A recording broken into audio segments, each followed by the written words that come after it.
Hola chicos, técnicas emergentes 17. Entre los temas elegidos por este conjunto de científicos reunidos por la investigación y ciencia, está el de abonos inteligentes que reducen la contaminación ambiental. Para poder producir plantas es necesario darles unas sustancias que quizás en la tierra no estén en la suficiente medida o especiales para determinado producto. Es muy importante en concreto el nitrógeno. El nitrógeno, que es el gas más abundante en el aire, sin embargo, es difícil fijar para las plantas. Las plantas tienen unos elementos de fijación, de captación de sustancias, que son sus raíces. Y sus raíces más pequeñas en concreto, que son las raíces adventicias, las más chiquitísimas. Bueno, pues es difícil que cojan ese nitrógeno. El nitrógeno del aire, que sí, se metería también a través de los poros de la Tierra, y sobre todo si la huecas, diría, sí, ahí tiene que haber aire, y efectivamente lo hay. Pero ese aire no es atrapable por las raíces. Se lo tenemos que dar disuelto en sales minerales que contengan nitrógeno. Y ahí es donde está la labor de los abonos. Hay abonos naturales, que sobre todo eran los excrementos y los desechos de otras plantas y excrementos de seres vivos, de animales, que se esparcían por la tierra, y eso sí, de nuestras proteínas ya degeneradas por los microorganismos putrefactores, pues todavía conservaban átomos de nitrógeno metidos en las moléculas de la descomposición de las proteínas, de la urea y de todo lo demás. Y esas eran ya atrapables en disolución por las raíces adventicias. Y si no, pues el recurso era ir a yacimientos donde hubiera mucho nitrógeno, por ejemplo, o también fósforo. De ahí vienen los nitratos y los fosfatos. Los sacan en minas, los deshacen aspecto terroso, purulento, y se esparcen por el campo, para que con la disolución del agua de lluvia o de riego pueda ser absorbido por las raíces. Pero hacerlo en todo el espacio del campo, donde está la planta y donde no está y en el interplanta. Y para que llegase a ella, las raíces a veces pues no chupaban todo, chupaban una mínima parte. Y todo el resto del fosfato y del nitrato se quedaba ahí. Llegaba a los acuíferos y a las aguas freáticas que están en el fondo y causaban problemas. Muchos problemas. Los fertilizantes han sido una fuente tienen una historia muy deprimente en cuanto a desgracias que han causado a la humanidad. Y en estos momentos el hombre sigue persiguiendo ese abono ideal y limitado. Que demos a la planta lo que va a comer, no más, porque todo ese más generará problemas. Es decir, una especie de abono racionado. Este artículo nos va a decir algo. Un artículo de Jeff Carbeck. Dice, nuevas formulaciones aportan nutrientes según se requieran. Es decir, a plato, ¿cómo se dice? A menú restringido. Esto para esto, esto para esto, esto para esto, y nada más. Nada de que yo venga, abonar el campo. Con técnicas dispersivas que lo lanzaban por cualquier zona, hiciera falta o no hiciera falta. Pero claro, había que hacerlo. Para alimentar a la creciente población mundial, se precisa que los agricultores aumenten el rendimiento de los cultivos. O sea, nos lo ponen como cosa necesaria. La agricultura es necesaria. La población sigue en aumento. Podría conseguirse en parte aplicando una mayor dosis de abono, es decir, abonamos más, las plantas crecen más. Sin embargo, las versiones actuales, actúan de manera ineficiente y a menudo dañan el entorno. Por suerte, se dispone de productos ecológicos, fertilizantes de liberación controlada, es decir, ese fertilizante que libere ahora esta sustancia, igual que los fármacos que se han inoculado en la piel y que van liberando el fármaco poquito a poco, incluso de forma programada. Dice que son cada vez más inteligentes. Los agricultores suelen abonar los cultivos de dos formas. Los agricultores suelen abonar los cultivos de dos formas. Una, rocían los campos con amoníaco, el NH3. Urea. Ahora no me acuerdo de la fórmula. Sigo. U otras sustancias que generan nitrógeno cuando reaccionan con el agua. El amoníaco se disocia en el N+3 con 3 iones de hidrógeno. Y aplican gránulos de potasa u otros minerales para producir fósforo, también necesario, es otro oligoelemento o elemento importante para la creación de las sustancias de las plantas. Y para nuestra también. Dice también en reacción con el agua. Sin embargo, solo de todo lo que echan, solo una cantidad relativamente pequeña de esos nutrientes llegan a las plantas. Buena parte del nitrógeno se escapa a la atmósfera en forma de gases de efecto invernadero. ¡Qué malo! De los abonos excesivos que se echan. Y el fósforo termina en las cuencas hidrográficas en las aguas, lo que con frecuencia desencadena un crecimiento excesivo de algas y otro organismo, es decir, el abono por donde va haciendo su función. Y si llega a los ríos y a los mares, hace que las algas crezcan más de lo necesario, pero claro, distorsionando los ecosistemas, el equilibrio. Por el contrario, las formulaciones de liberación controlada, a ver cómo es eso. ¿Cómo se puede controlar la liberación del abono? Aseguran un incremento notable en los niveles de nutrientes que reciben los cultivos, lo que se traduce en mayores rendimientos con dosis menores de abono. Claro, si de todo lo que tú tirabas, una planta de forma convencional solo recogía el 1%, o sea, de 100 que tirabas, la planta aprovechaba 1. Ahora no tiras 100, vas a tirar, por ejemplo, 15. Y de los 15 la planta va a aprovechar 10. Solo hay un desperdicio del 5, no tiramos tanto abono y la planta encima tiene de 1 a 10, con lo cual surgirá mucho más potente. Desde hace tiempo se comercializan un tipo de fertilizantes conocido como de liberación lenta. Es decir, liberación que sale, el abono sale lentamente. De liberación lenta. Por lo general, estas formulaciones constan de pequeñas cápsulas llenas de sustancias que contienen nitrógeno, fósforo y otros nutrientes.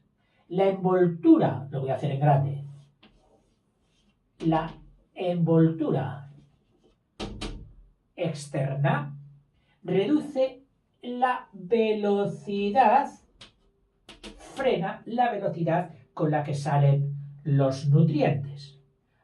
Así, dice, la envoltura externa reduce la velocidad a la que, me he adelantado, reduce la velocidad con que el agua entra y de paso la velocidad con que la disolución, la sal diluida, sale. O sea, el caparazón, podríamos decir así, de esa cápsula, frena la entrada de agua y la salida de las soluciones. Como resultado, los nutrientes se suministran de forma gradual, poco a poco, y no se desperdician como sucede en la liberación rápida, que no permite absorberlos de manera eficiente. Claro, con la disolución rápida, cuando llovía o tú regabas, salían todas las sustancias y se repartían. Con lo cual la plantita que estaba aquí o aquí cogía una mínima parte. Las formulaciones modernas incluyen compuestos que retardan la conversión de las sustancias de partida, como la urea, y retrasan aún más el aporte de nutrientes. Repito, las formulaciones modernas, es decir, los productos que aquí se meten, las fórmulas modernas, incluyen compuestos que retardan la conversión de las sustancias de partida, como la urea.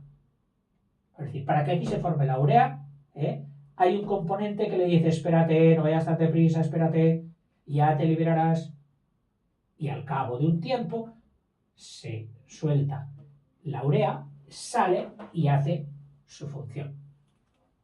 Recientemente se han desarrollado abonos que responden mejor a la discreción de liberación controlada, lo cual ha sido posible gracias a la utilización de materiales perfeccionados, materiales cada vez más perfeccionados, envolturas y técnicas de fabricación que permiten ajustar la envoltura, es decir, hacerla más permeable, menos permeable, y así modificar la velocidad de liberación de nutrientes según los cambios de temperatura, es decir, a más temperatura esta membrana o esta cápsula, la pared, se hace más permeable o menos permeable, es decir, para mayor temperatura o menor temperatura.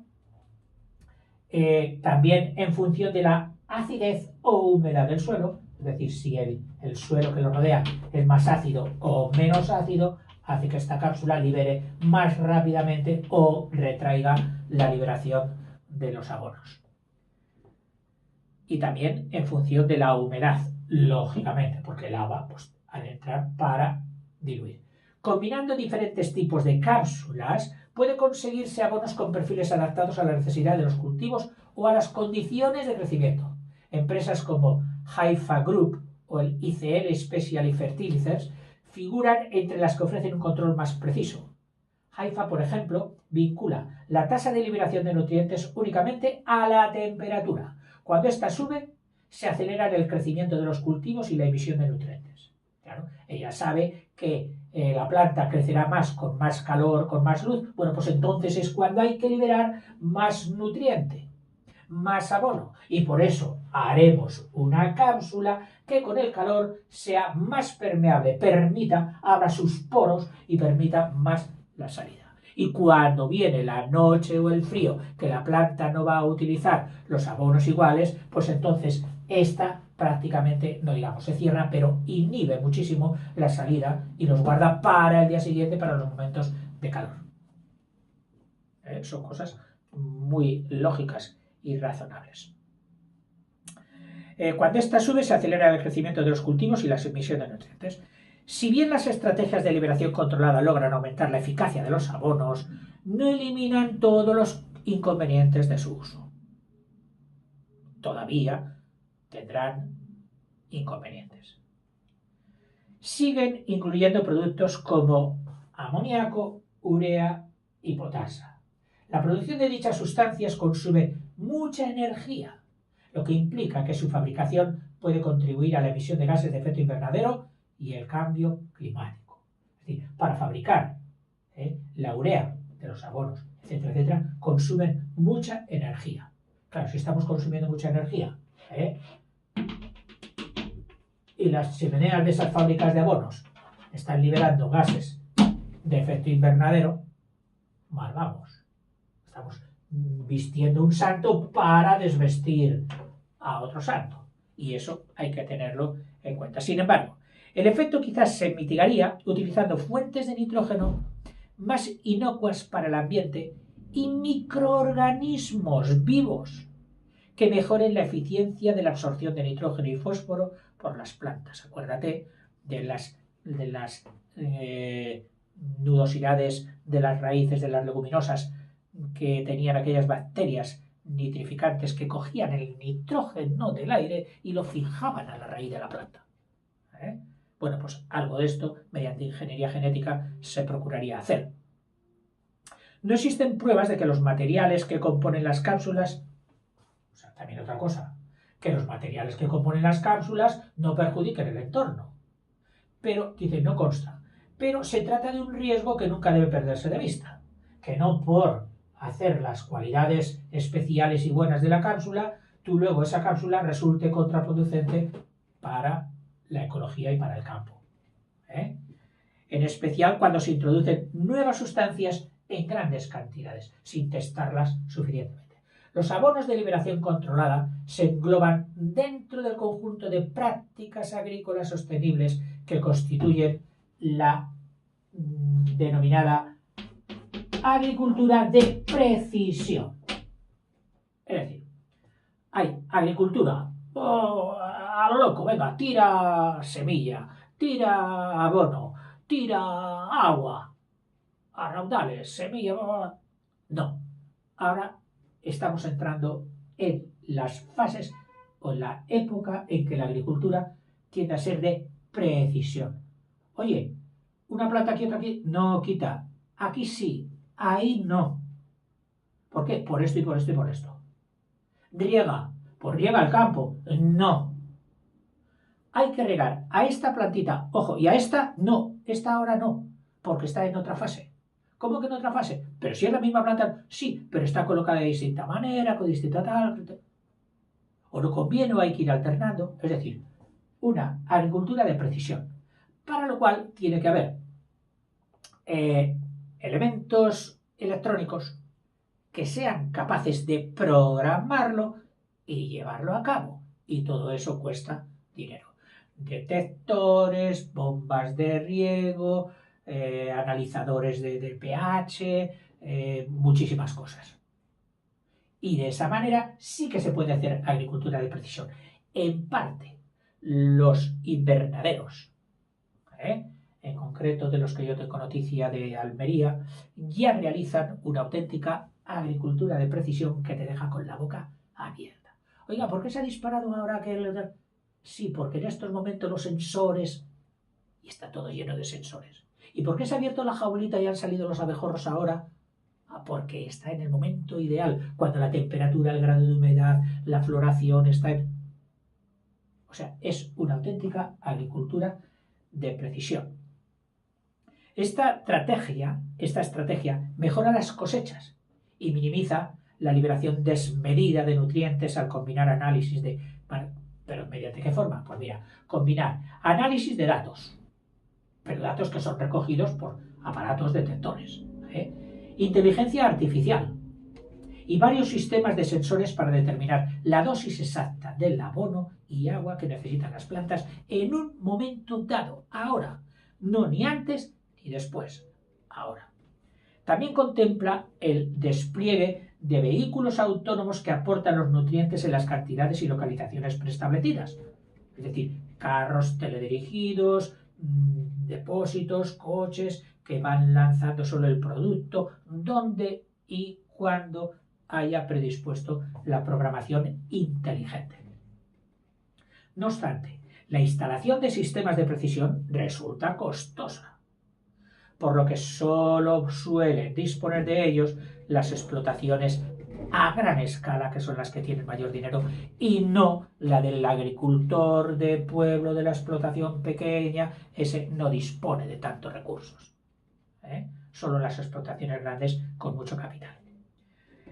En comparación, los abonos de liberación controlada más avanzados son relativamente baratos.